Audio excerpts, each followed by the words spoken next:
세상 사람들은 하나님을 알지 못합니다. 그리고 그 속에서 하나님을 믿지 못하고, 그리고 그 속에서 기도하지 않습니다.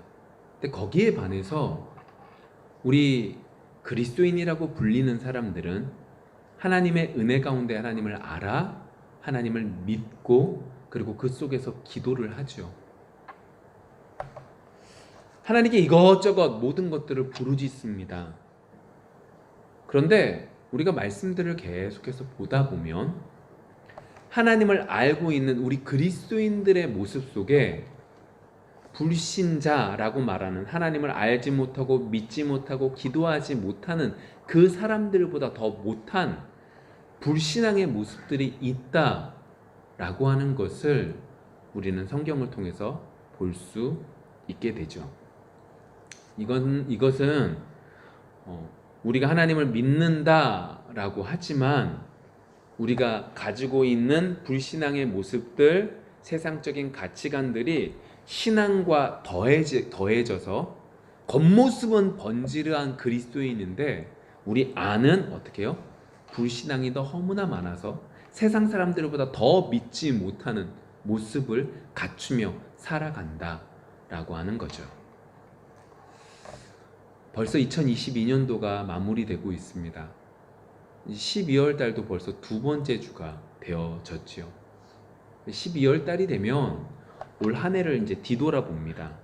그리고 지난 한 해 하나님께서 베풀어 주신 은혜를 기억하며 감사하죠. 그런데 오늘은 올 2022년도에는 그런 큰 은혜들도 있지만 특별히 제가 조금 전에 말씀드린 것처럼 올해는 불신자들보다 더 불신자 같은 우리의 모습들이 무엇이 있는지 살펴볼 수 있는 귀한 시간들이 되어지기를 원합니다. 아니, 믿지 않는 사람들보다 더 하나님을 믿지 못하는 모습이 우리 속에 분명히 있습니다. 성경은 우리에게 그것들을 지적하죠. 그 지적들 속에서 올 한 해는, 올 연말은 하나님 앞에 더욱더 나아갈 수 있는 우리가 되어지기를 원합니다. 그리고 그것을 어디서 찾을 것이냐? 호세아서 말씀을 통해서 살펴볼 것입니다. 그런 불신앙들을 가지고 있는 우리들을 먼저 이번 주에는 그런 불신앙들을 가진 우리들을 하나님이 어떻게 보고 계시고 하나님이 어떻게 오늘 제목과 같이 하나님의 사랑을 발하여 주고 계시는지 그 부분에 대해서 살펴보기를 원합니다. 그리고 이번 한 주 하나님이 분명히 이렇게 사랑을 베풀어 주시는데 우리 가운데 정말로 불신앙의 모습들이 어떻게 있는지 정말로 뒤돌아보기를 소망합니다. 오늘 호세아서 1장 1절에서는 예언한 시기가 언제인지를 밝히고 있는데 그 밝히는 사실들 속에 여러 왕의 이름들 속에서 중요한 몇 가지 사실들을 볼 수 있습니다. 1절 이렇게 되어지죠. 우시아와 요담과 아하스와 히스기야가 이어 유다 왕이 된 시대 곧 요아스의 아들 여로보암이 이스라엘 왕이 된 시기에 부에리의 아들 호세아에게 임한 여호와의 말씀이라. 자, 우시아와 요담과 아하스와 히스기야가 이어, 이 말입니다. 우시아가 죽고 요담이 왕이 됐습니다. 요담이 죽은 후에 아하스가 왕이 됩니다. 아하스가 있는 가운데 히스기야가 함께 나라를 통치하는 가운데 이제 결국 보고 있는 히스기야가 이 나라를 다스리고 있는 이 이야기입니다. 근데 그 나라가 어느 나라냐? 유다라고 하는 나라죠. 우리가 좀 기억하셔야 될 게 이 호세아라고 하는 이 사람은 어디서 그 하나님의 복음을 전했냐면, 하나님의 말씀을 전했냐면 북이스라엘입니다. 북이스라엘의 나라에서 복음을 전했던, 하나님의 말씀을 전했던 이 호세아가 오늘 호세아서 1장 1절의 시작을 어디서부터 시작하냐? 남유다 왕들의 이름들을 가지고 이야기를 시작한다는 거죠. 남유다의 시기는 안 좋은 왕이 죽고 오늘 성경 속에서 보시는 아하스 왕이 악한 왕이었는데 이 왕이 죽고 이 왕이 이제 그만하고 히스기야가 종교 개혁을 일으키고 있었던 시기입니다. 근데 거기에 반해서 북이스라엘을 다스리고 있었던 왕의 이름은 오늘 성경 누구라고 그래요? 여로보암이라고 하는 여로보암 2세가 그 나라를 다스린 때죠. 더 정확하게 말하면 북이스라엘이 가장 번창하고 가장 전성기 시기가 이 여로보암 2세 때인데 이 왕이 이렇게 번창한 나라가 영원히 지속될 것 같은 이 나라가 한순간에 막 쪼그라듭니다. 그리고 결국 망하는데 망할 때쯤에 왕이 됐던 사람이 남유다의 히스기야 왕이에요. 그럼 이때 호세아는 말씀을 전했던 거죠. 다시 말하면 남유다는 종교개혁을 북이스라엘 전성기를 지나서 이제 점점 쪼그라들고 있는 이 시기 속에 호세아는 말씀을 전한다라고 말하고 있는 겁니다. 근데 어느 나라를 먼저 이야기해요? 남유다요. 왜 이렇게 했을까요? 자신의 나라인 자신이 복음을 전하고 있는 이 나라의 왕의 이름을 먼저 대도 되고 굳이 남유다의 왕들을 그냥 넘기면 되는 것에도 불구하고 굳이 먼저 앞세우고 이렇게 쓴 것은 그만큼 북이스라엘에 대한 거부감이 누구에게 있다? 호세아에게 있다는 거죠. 다시 말하면 하나님께 그러한 마음들이 그러한 것들이 있었고 그것들이 그대로 호세아에게 전달되어진 부분들을 보게 됩니다. 왜요? 이스라엘에게 있어서 왕은 어떤 의미냐면 누가 왕을 세워요? 하나님이 왕을 세웁니다. 그 왕의 역할은 뭐예요? 우리 왕 하면 가장 머릿속에 두어야 될 사람이 누구냐면 다윗 왕입니다. 다윗 왕의 역할을 우리가 수요 성경대학을 통해서도 배웠지만 우리가 생각하는 나라를 통치하는 왕의 개념이 아니었습니다. 이스라엘 땅에게 있어서 왕의 개념은 목자입니다. 다시 말하면 하나님이 우리의 모든 것들의 주인이 되시고 하나님의 말씀대로 이 목자 왕이 하나님의 말씀을 받아 그 왕이 이스라엘 백성들을 끌고 가는 거죠. 그래서 이스라엘 왕들은 세상에서 좋은 방법을, 세상에서 원하는 방법을, 세상에서 하는 방법들로 이끌어져 가는 것이 아니라 하나님의 말씀을 쫓아 먼저 하나님의 말씀대로 살아가고 그 말씀을 살아가는 것들을 백성들이 보아 목자로서 이 모든 것들이 끌고 가는 게 이스라엘의 왕의 개념이었습니다. 잘 생각해 보시면 다윗 왕이 인구 조사를 했다고 해서 어떻게 해요? 하나님의 큰 심판을 받게 되는 것들을 보게 되는 걸 보면 왕의 개념이 우리의 생각과 다릅니다. 그런데 이 북이스라엘의 왕들은 서로 간에 서로가 서로를 물고 그리고 서로가 서로를 괴롭히는 가운데 반란이 일어나고 왕조가 바뀌고 하는 그 모든 과정들이 있었고 더 나아가서 어떻게 돼요? 그러한 것들 속에 하나님이 원하시는 왕의 목자의 모습이 아닌 세상에서 어떻게 하면 번성하냐 세상적인 왕과 별반 다르지 않는 통치의 왕으로서 살아가고 있었다라고 하는 거죠. 그래서 하나님께서 그리고 호세아도 자신의 말씀을 전하는 나라보다 남유다를 더욱더 우선시하고 있음을 보게 됩니다. 그리고 또 한 명의 이름이 나옵니다. 북이스라엘 왕의 이름이 뭐다? 여로보암이다. 좀 전에 말씀드렸지만 여로보암 때가 가장 번창한 시기라고 했습니다.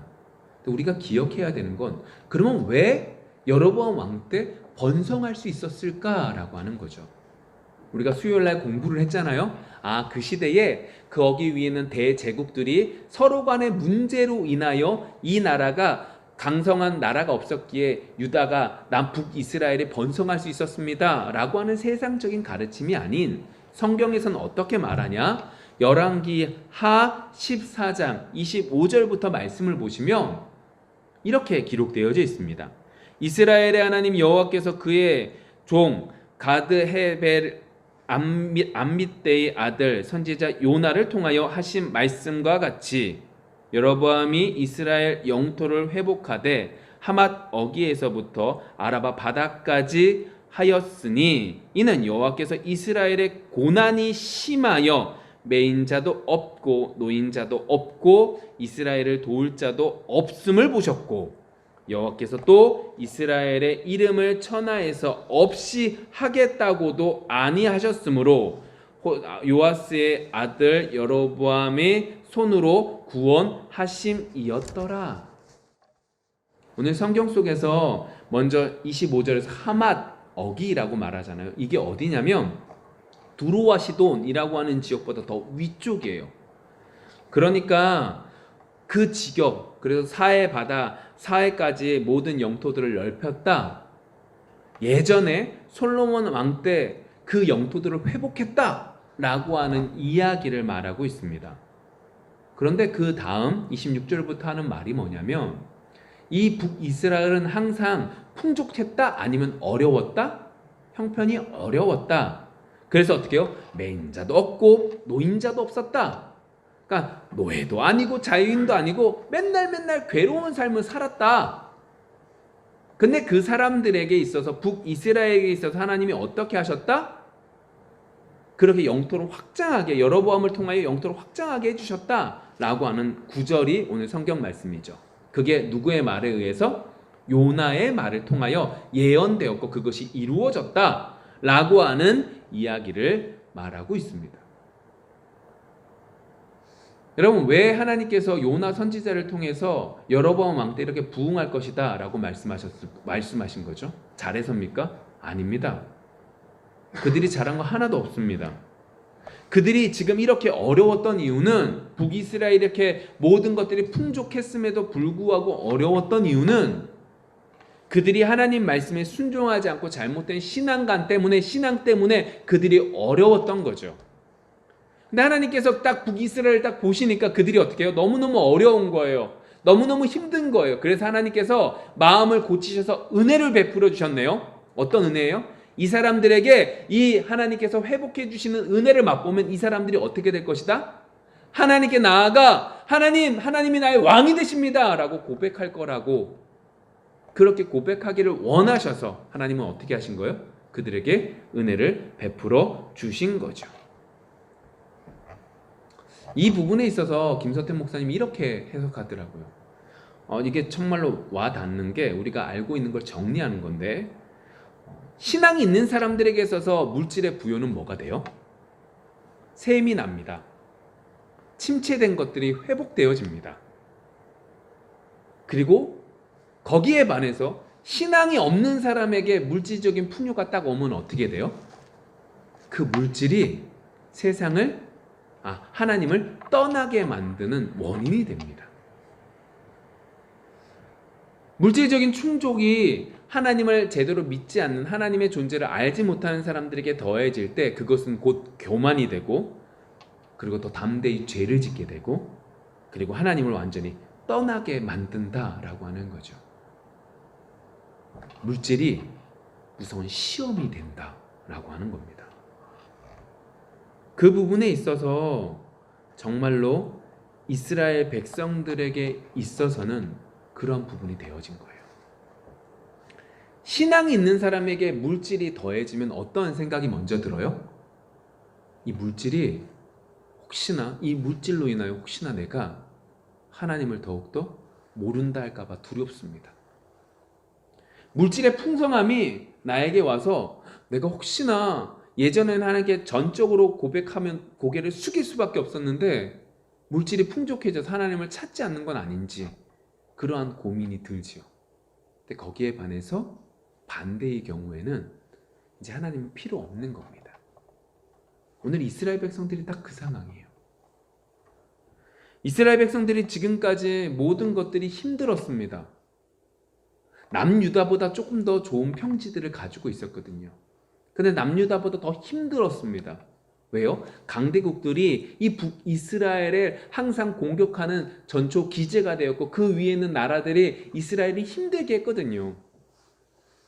그런데 그러한 것들 속에서 이제 부강해졌으니까 할 수 있는 것 딱 하나, 하나님을 찾으면 되는데 그들은 그렇게 하지 않았습니다. 그렇게 부유해진 걸 가지고 어떻게 하죠? 더 많은 것들을 얻기 위해서 바삐 살았고 더욱더 자신을 쪼들리게 만들었다 라고 하는 것을 우리는 우리의 삶을 통해서도 볼 수 있게 되는 거죠. 그나마 지금까지 조그만한 신앙을 가지고 있었던 것을 버려버리게 되는 거죠. 근데 재밌는 게 뭐예요? 하나님을 버렸는데 교회는 버리지 않아요? 버리지 않아요. 겉모습은 번지르한 그리스도인의 모습을, 하나님의 자녀라는 모습을 가지고 있는데 속은 불신자들보다 더 악한 모습으로 욕심을 쫓고 살아가고 있다라고 하는 거죠. 하나님한테도 하나님의 이름을 빙자한 다른 사람들에게도 믿음 있다는 소리도 듣고 싶고, 세상에서도 떵떵거리며 돈 많은 사람으로 살기를 원하는 것이 북이스라엘의 모습이라는 거죠. 이 부분에 있어서 하나님께서 뭐라고 2절에 말씀하실까요? 여호와께서 처음 호세아에게 말씀하실 때 여호와께서 호세아에게 이르시되 너는 가서 음란한 여자를 맞이하여 음란한 자식들을 낳으라. 이 나라가 여호와를 크게 떠나 음란함이니라 하시니. 여호와 하나님께서 뭐라고 첫 번째 말씀하시죠? 이스라엘에게 말씀하지 않습니다. 호세아에게 말씀하시죠. 뭐라고 말씀하세요? 음란한 여인을 찾아서 음란한 여인과 결혼해라. 의미는 하나입니다. 호세아가 잘못했기 때문이 아니라 호세아를 통하여 죄악상이 심각하다는 걸 이스라엘 백성들에게 알려주기 위한 거죠. 하나님이 분명히 은혜를 베풀어 주셨는데 그 은혜를 통하여 하나님께 나아가지 않고 그 은혜를 통하여 세상 속에서 더 인정받으려고 몸부림치는 부분에 있어서 정확하게 지적하기 위하여 호세아라고 하는 사람을 통하여 그렇게 힘든 일들을 겪게 하신 거죠. 근데 중요한 얘기가 그 다음에 나옵니다. 오늘 성경 속에서 우리가 유념해서 봐야 될 게 뭐냐면 2절 마지막 부분 속에서 뭐라고 하냐, 이 나라가 여호와를 떠나라고 해요. 이 나라라고 합니다. 우리의 머릿속에 하나님은 언제나 이스라엘을 뭐라고 그래요? 내 백성, 내 거다, 내 이스라엘, 내 거야 라고 말씀하시는 그 하나님께서 지금 뭐라고 말씀하시냐? 이 이스라엘이에요. 내 소유가 아니라 그냥 저 이스라엘, 이 이스라엘이라고 하는 표현으로 완전히 뒤바뀌어 있다는 겁니다. 마치 모세가 이스라엘 백성들을 이끌고 나왔을 때에 이스라엘 백성들이 금 신상을, 우상을 만들어서 섬기고 있었을 때에 하나님께서 내 이스라엘이라고 말한 게 아니라 모세 내 이스라엘이라고 말씀하셨던 것과 같이 지금 그렇게 말씀하고 있다는 거예요. 그만큼 심각한 때라는 겁니다. 그만큼 어려운 때라는 겁니다. 그만큼 죄에 쩌든 때라는 겁니다. 은혜는 은혜대로 받았는데 그 은혜를 깨닫지 못하는 이스라엘 백성들에 대한 모습을 오늘 하나님께서 말씀하고 있다는 거예요. 근데 그들이 뭐 했다는 거예요? 음란했다는 거예요. 음란의 의미가 두 가지가 있죠. 첫 번째가 어떤 거예요? 신앙적으로, 영적으로 음란하다는 겁니다. 여러분, 우리의 신앙생활이 어떤 거다라고 말하면 우리는 지금까지 계속해서 배웠습니다. 하나님이 나의 주인이 되시죠. 하나님 앞에 내가 아무것도 아니라는 겁니다. 하나님이 우리의 인생의 주인이기 때문에 우리가 우리 뜻대로 살아가는 것이 아니라 하나님의 뜻대로 살아가는 것이 우리 가장 큰 행복입니다 라는 걸 알고 있습니다. 그것이 신앙생활이라는 거죠. 오늘 말씀으로 말하면 결혼생활이라는 겁니다. 내가 내 멋대로 살아가는 것이 아니라 내 남편의 뜻대로 살아간다는 겁니다.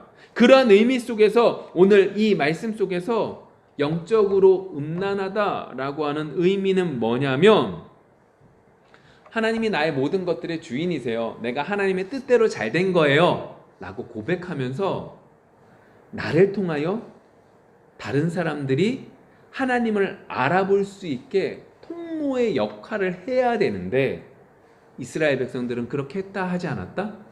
안 했다는 거예요. 하나님이 은혜를 주셔서 그들이 부유해졌어요. 그럼 이 부유한 것을 가지고 이 주변에 힘든 믿지 않는 이방 백성들, 이 가나안 백성들에게 하나님께서 이렇게 은혜를 베풀어 주셨어 라고 고백하면서 하나님께로 나올 수 있는 도구의 가운데 있는 통로의 역할을 감당해야 되는데, 이스라엘 백성들이 지금 뭐 하고 있는 거예요? 내가 부유해졌네? 그럼 그의 머릿속에 뭐만 남아요? 이 부유를 유지하기 위해서 내가 무엇을 해야 될까? 이 주변에 있는 나라들에게 내가 어떻게 해야 될까? 어떻게 해야지 내 부유를 유지할 수 있을까만을 고민하고 있다라고 하는 거죠. 하나님의 뜻대로 살려고 하는 것이 아니라 내 뜻대로 내가 주인 되는 내 만족을 위해서 살아가기 시작했다. 그것이 어디까지? 신앙생활에 있어서까지 이루어졌다. 그것을 하나님의 영적인 음란이라고 표현하고 있다는 거죠. 이렇게 예배를 온전히 빠지지 않고 올 한 해를 마무리 졌네. 내가 헌금을 힘든 가운데서 이렇게 드렸네. 내가 이렇게 기도하고 있네. 자기 만족을 추구하는 그것이 우리에게 있어서 영적인 음란이라고요. 여러분, 2022년 올 한 해를 뒤돌아볼 때 제가 무슨 얘기를 했냐면, 서론에서 불신자보다 더 불신자 같은 모습들을 뒤돌아보자고 했어요. 첫 번째, 우리가 우리의 만족으로 있는, 우리의 신앙생활 속에 우리의 만족함으로 있는 그 모습이 우리의 신앙 속에 어떻게 나타나고 있는지 뒤돌아보기를 원합니다. 그래, 올해처럼 이렇게 그래도 힘든 가운데, 내가 힘든 가운데서도 예배를 드리고 힘든 가운데서도 하나님께 헌신했으며 힘든 가운데서도 헌금을 드렸어 라고 하는 내 만족이 있는지 없는지 뒤돌아보기를 원합니다. 근데 두 번째 음란한 모습들이 있죠. 이게 뭐예요? 실제적인 음란의 모습이에요. 여러분, 이스라엘 백성들이 애굽에서 나올 때 광야 생활을 하면서 하나님께서 뭐라고 하냐면, 아직 가나안 백성들의 죄가 차지 않았다라고 말씀하십니다. 근데 막상 딱 가서 봤더니 정말로 가나안 백성들의 음란한 모습들이 너무나 많았던 거예요. 죄악이 너무나 많았던 거예요. 그들이 섬기고 있는 바알을 섬길 때 그들은 신을 위해서 음란한 짓들을 너무나 많이 했던 거예요.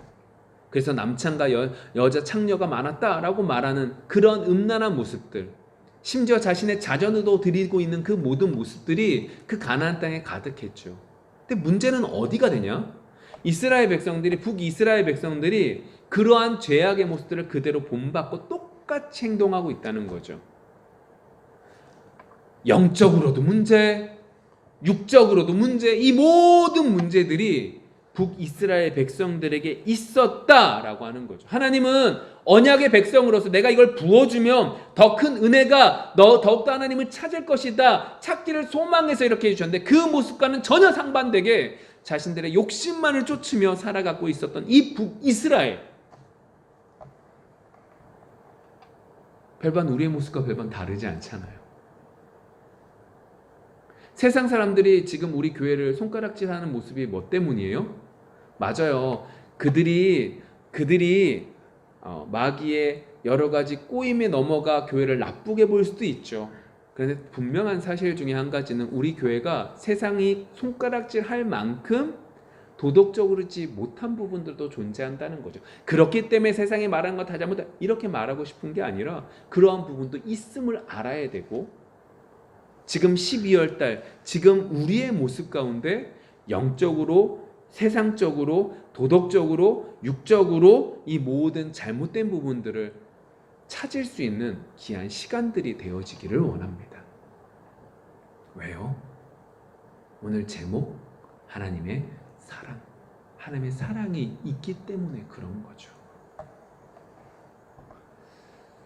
어떤 모습이 하나님의 사랑의 모습이세요? 오늘 1절과 2절의 말씀을 보시면 전혀 하나님의 사랑의 모습은 나타나지 않아요. 도리어 호세아라고 하는 사람이 어떻게 되는 거예요? 정말로 힘든 인생을 맡겨준 거죠. 아니 호세아가 하나님을 안 섬기는 사람이 아니에요. 하나님을 섬기려고 몸부림친 사람이에요. 근데 그 사람에게 뭐라고 하는 거예요? 음란한 사람과 음란한 여인과 결혼하라는 거죠. 음란한 여인이라고 말하는 건 이전에 음란했다는 것이 아니라 앞으로도 음란할 그런 여인이라는 의미예요. 직업적이든 아니면 정말로 그러한 사람이든 어쨌든 간에 음란한 여인과 결혼하라라고 하는 거죠. 여러분 세상적으로 봐도 이거는 참 그래요. 왜 그런 거죠? 정말로 하나님이 선택한 그 종에게도 불행한 일이 되는 거고, 또 한 가지가 뭐예요? 그의 가정이 완전히 파괴될 수 있는 그 여러 가지들이 있는 거죠. 여러분 기억하실 것이 있습니다. 선지자라고 하는 그 직분이 어떠한 역할을 감당하는 것이냐라고 하는 거죠. 왜 이것이 하나님의 사랑이냐라고 하는 거예요. 여러분 왜 선지자의 직분이 어떤 직분이에요? 선지자의 역할은 하나님의 말씀을 전하는 거예요. 선지자에게 있어서 가장 중요한 것은 내 평안함이 아니에요. 내가 잘 사는 것이 아니라는 거예요. 선지자에게서 중요한 건 뭐예요? 내가 하나님 말씀을 받은 걸 잘 전해서 이 백성들이 어떻게 해요? 잘 듣는 거죠. 이게 선지자에게서 가장 중요한 거예요. 선지자에게 있어서 세상은 엉망진창인데 나만 잘 먹고 잘 살고 떵떵거리며 사는 것이 선지자에게 있어서 기쁨이 되는 것이 아니라고요. 정말로 선지자에게 있어서 중요한 건 내가 괴로움을 당하지만 이 괴로움을 통하여 내가 세상 사람들과 내가 복음을 전하는 사람들과 영적으로 싸워서 정말 하나님이 원하시는 것을 우리 교회적으로 말하는 성도들이 깨닫게 하는 것을 원하는 것이 선지자의 역할이고, 그 일들을 위해서 선지자는 최선을 다하는 거죠. 그 일들 속에 하나님이 호세아에게 주신 선지자로서의 역할을 감당할 수 있는 역할을 주신 게 뭐예요? 음란한 여인과 결혼하라는 거예요. 다시 말하면 끝이 어때요? 안 좋을 결과를 가져오는 그거를 가라는 거예요. 우리가 생각할 땐 어떻게 하나님의 종한테도 이렇게 하는데 어찌 백성을 사랑하는 거야? 라고 불만이 들겠지만, 하나님의 일들을 맡김받은 이 호세아에게 있어서 이 일들은 자신을 희생해서 복음을 받을 수 있는 이 백성들을 위해서 최선을 다할 수 있는 이유가 되는 거죠. 하나님의 사랑이에요. 누구를 위한? 백성들을 위한. 그리고 중요한 사랑의 모습이 더 나타나요. 자, 레위기서 말씀에 이렇게 기록되어져 있거든요. 21장 13절과 14절 보시면, 그는 처녀를 데려다가 아내를 삼을지니 가부나 이혼당한 여자나 창녀짓을 하는 더러운 여인을 취하지 말고 자기 백성 중에서 처녀를 취하여 아내를 삼으라. 이게 누구에 대한 얘기냐면 제사장에 대한 얘기예요. 오늘 호세아는요 제사장 겸 선지자예요. 레위인이라고요. 그럼 다시 말하면 호세아에게 있어서 지금 이 음란한 여인과 결혼하라 라고 하는 말씀은 어떻게 되는 거예요? 하나님의 말씀과 상충되는 걸 누가 누구에게 시키는 거예요? 하나님께서 호세아에게 시키는 거예요. 이해되세요? 그러니까 호세아는 하나님의 말씀을 지켜야 되거든요. 그럼 이런 여인과 결혼하면 안 돼요. 근데 하나님 뭐라는 거예요? 그런 여인과 결혼하라고 하나님께서 하나님의 법을 어그러뜨리는 거죠. 여러분 여기서 하나님의 사랑이 분명하게 나타나요. 하나님은 공의로운 하나님이세요. 근데 또 한 가지 하나님의 모습은 어때요? 긍휼의 하나님이시죠. 이 두 가지가 더해지시는 게 하나님의 사랑의 모습이에요. 여러분 보세요. 시편 85편 10절 말씀이에요. 시편 85편 10절 말씀. 여러분 공의와 사랑이라는 거는 함께 할 수가 없어요.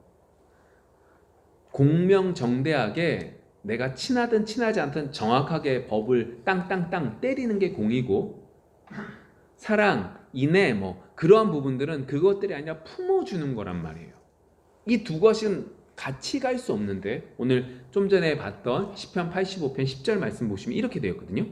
인애와 진리가 같이 만나고 의와 화평이 서로 입맞추었으며.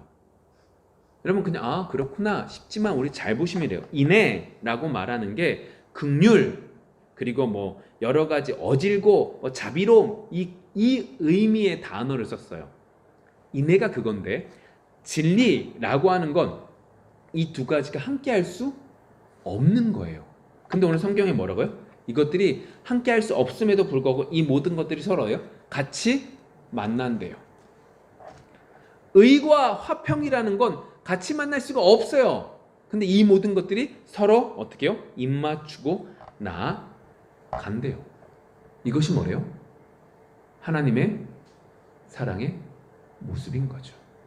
왜 하나님께서는 호세아에게 하나님의 말씀과 상충되는 음란한 여인과 결혼하며 살라라고 말씀하신 것이 우리에게 사랑이 되냐면, 여러분 보세요. 의로운 하나님은 어떻게 해요? 죄악과 함께 하실 수 없어요. 공의의 하나님은 죄악과 함께 할 수 없어요. 죄인과 멀리 하세요. 그런데 사랑의 하나님은 그 죄인과 함께 하시죠. 그 모습을 오늘 호세아를 통하여 우리에게 말씀하고 계시는 거예요. 음란한 여인과 함께 할 수 없는 레위인에게, 제사장에게 하나님은 어떻게 해요? 결혼하게 함으로 그 모든 문제를 해결하게 하시는 거죠. 뭐로요? 여러분 정말로 공의와 오늘 시편 85편 10절에 말하는 인애와 진리 그리고 의와 화평이 만나는 공간이 어딜까요? 십자가요. 십자가요. 하나님의 공의가 나타나요. 모든 죄값을 예수 그리스도께서 담당하세요. 근데 거기서 끝나요? 아니요. 하나님의 사랑이 나타나요. 그래서 어떻게 해요? 죽은 자에서 하나님께서 하나님의 능력으로 부활시켜 주심으로 부활의 첫 열매가 되셔서 우리도 하나님의 자녀, 양자가 되는 은혜를 내려 주신 거죠. 그것이 십자가에서 하나님의 은혜 가운데 우리에게 주어진 은혜가 되는 것이고, 그 모습이 어디서 먼저 나타난 거예요? 호세아서를 통하여 호세아가 음란한 여인과 결혼하게 함으로 그 속에서 하나님의 사랑을 우리에게 보여주시는 거죠. 공의의 하나님이기 때문에 이스라엘은 멸망하지 않아요? 죄의 결과를 담당하게 하세요. 그렇지만 그들이 멸망해서 없어지는 것이 아니라 그 속에서 하나님이 선택한 백성들은 구원하게 은혜를 베풀어 주시죠. 그것이 하나님의 사랑이고 하나님의 은혜예요. 여러분 12월 달이 됐습니다. 지금 제가 서론에서 말씀드렸던 이제 우리가 요번 2022년도에는 우리가 한 해를 뒤돌아보는데, 이 한 해를 뒤돌아볼 때 우리가 잘한 것을 가지고 하나님께 감사합니다, 우리가 부족한 것들을 통하여 채워주세요 라고 기도하는 그런 정리를 하고 싶은 게 아니라, 올해는 어떻게 해요? 우리의 모습 속에 우리의 죄악의 모습들을 발견하자는 거예요. 겉은 번지르하게 하나님 믿습니다 라고 말하지만 속은 너무나 더러워서 세상에 믿지 않는 사람들보다 더 믿음 없는 자의 모습을 갖추며 살아가지 말자고요. 그런 모습들을 발견하자는 거죠. 근데 왜 발견해야 돼요? 그걸 발견해서 우리는 죄인입니다 해서 끝나고 싶은 것이 아니라 하나님의 사랑을 발견할 수 있는 시작점이 되기 때문에 그런 거죠. 철저하게 하나님이 보시기에 정말로 악해서 남유다를 먼저 앞세우고 북이스라엘에 잠깐 말하고 있는 이 시점 속에서도 하나님은 어떻게 해요? 북이스라엘을 멸망시킴으로 그들이 하나님의 백성으로 온전히 돌아올 수 있도록 은혜를 베풀어 주시고, 완전한 회복을 예수 그리스도로 은혜를 베풀어 주신 그 은혜까지 맛보게 해주시기 위하여 그 모든 것들을 해주셨다라고 하는 거죠. 그래서 결론은 이거예요. 여러분 기억하셔야 돼요. 예를 들게요. 제가 아파요. 그러면 이 아픈 걸 부모님께 그대로 다 말하지 않죠. 왜 말하지 않아요? 말하면 부모님이 더 걱정하니까. 그게 뭐예요? 성숙되어져 가는 거죠. 맞지 않나요? 그런데 오늘 제가 하고 싶은 이야기 결론은 뭐냐면, 그런데 때때로 부모님들은 그렇게 자신이 아들이 아픈 걸, 자녀가 아픈 걸 그대로 말하지 않은 것이 때때로 어떻게 해요? 섭섭하기도 해요. 왜요? 내가 자녀인데 그걸 모르고 그냥 넘어가는 것이 좀 안타깝기도 하니까요. 제가 지금 무슨 얘기를 하고 싶은 거냐면, 하나님께서 지금 우리에게 오늘 2022년 12월 둘째 주 오늘 우리에게 하시고 싶은 말씀은 이 얘기라는 거죠. 하나님이 지금 우리에게 원하시는 건 우리의 죄악인 것을 철저히 알아서 우리 죄인이에요, 하나님께 나아가기를 원합니다 라고 말하는 정도가 아니라 우리 속에 있는 이야기들을 그대로 하나님께 아뢰기를 원하신다는 거예요. 있는 모습 그대로요.